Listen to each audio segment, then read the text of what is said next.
Mga kapuso, bukod sa pagsiselfie at pagsiselfie, may isa pang nauuso. Pati mga ordinaryong pagkain, pinipicturean na rin at pinupost sa internet. Ang tawag dito ng netizens, food porn. Alamin yan sa News to Go ni Mariz Umali.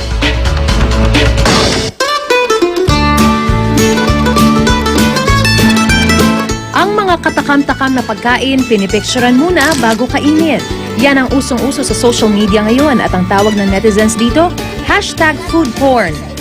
When you say food porn, most of the time these are pictures of very sinful food, stuff that most doctors would say you have to avoid. It has to be sensual, so parang multi-sensory yung effect. When you take a look at the picture, nainganyo ka, gusto mo rin tikman.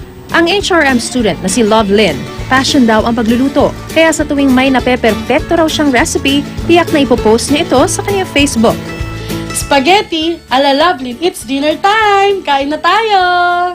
Yun yung mga makikita mong comment talaga, expected mong comment na pengen naman ako niyan. Diba? Mukhang masarap. Share ng food, share ng taba, diba?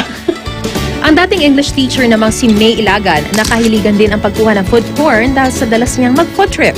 Pero wag daw isungulin ang kaniyang hilig dahil ang mga pagkain kinunan niya ng litrato noon, naging daan para siya'y maging award-winning na food blogger ngayon. Nagkaroon ng maraming opportunities para makapag-travel. It's also something like a connection with myself and kung ano yung kinakain ko. Payo ni May, para makakuha ng mga kaakit-akit na food porn, mag-shoot sa umaga para sa natural na ilaw. Kapag indoor, iwasan ang yellow light para mas madaling ma-enhance ang imahe. Kumuha ng close-up shots para makita ang iba't ibang sangkap at kulay ng pagkain. At kuna na rin ang taong nag-i-enjoy habang kumakain.